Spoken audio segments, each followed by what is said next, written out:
அனைவருக்கும் அன்பான வணக்கம். ஷீரடி பாபா காவியம் என்ற பகுதியில் பேசுவதற்கு மேற்கொள்கிறேன்.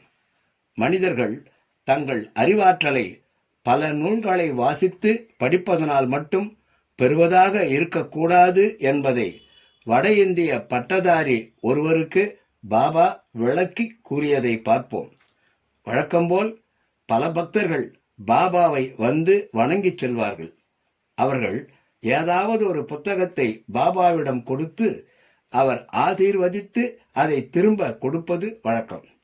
ஒரு குரு பௌர்ணமி தினம் அன்றும் பக்தர்கள் அதுபோல பாபாவின் கைகளில் புத்தகம் கொடுத்தார்கள்.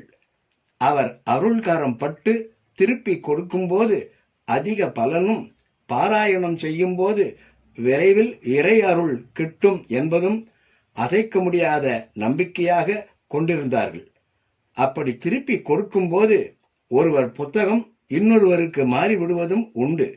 வட இந்திய பட்டதாரியிடம் எந்த புத்தகமும் இல்லை.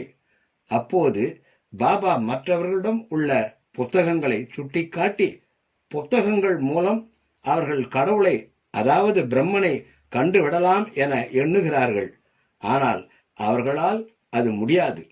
குழப்பமும் மயக்கமும் தான் மிஞ்சும். நீயாவது அப்படி புத்தகங்களை மட்டுமே படிக்காமல் என் குருவை இதயத்தில் இடம்பெறச் செய். எண்ணத்தை, இதயத்தை ஒருமைப்படுத்தி உண்மையான ஞானம், பிரேமை இரண்டையும் அடைவாயாக. அது நிரந்தரமானது, போதுமானது என்று அரியதொரு விளக்கத்தை பாபா தந்தருளினார். ஷீரடி பாபா காவியம் தொடரும்.